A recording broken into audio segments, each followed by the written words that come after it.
मो प्रिय माने प्रभु जीशु नाम समस्त को अभिनंदन ज्ञापन करुछि।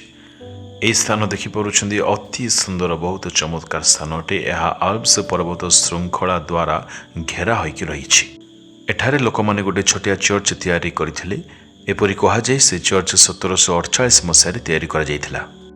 एठारे जो चर्च तैयारी करा जायछि एही स्थान को अल्प किछि लोक माने प्राय 10 ରୁ 15 जन आसंदी। एठाकार लोक माने आसंदी पुणी से माने गिर्जा करंदी।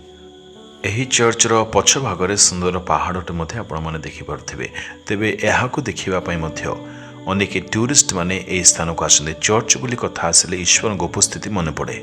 प्रथम करिन्थिय प्रथम अध्याय 9 पद लिखा जाय, ईश्वर विश्वास्य जहांक द्वारा तुहे माने ताहांक पुत्र जीशु ख्रीष्ट आम मानक प्रभुंकर सहभागिता निमंते आहूत होइछ।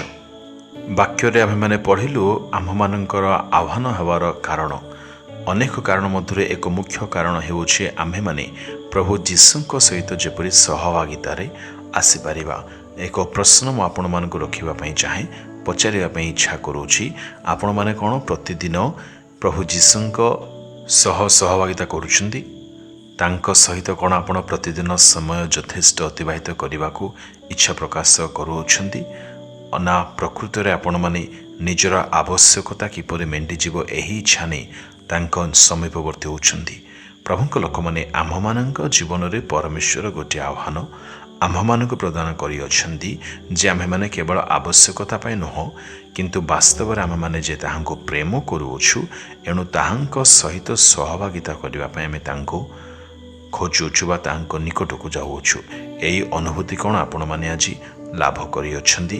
प्रभुंक लोक माने आमे तांको संगरे संगरे प्रतिदिन चलिबा दरकार। एथिपाई मो एही कथा बारंबार आपण मानक सम्मुख रे खोजी ईश्वरक सहित प्रभु जीशुंक सहित चलिबा कार्यक्रम मध्य आमे माने प्रसारण करूछु।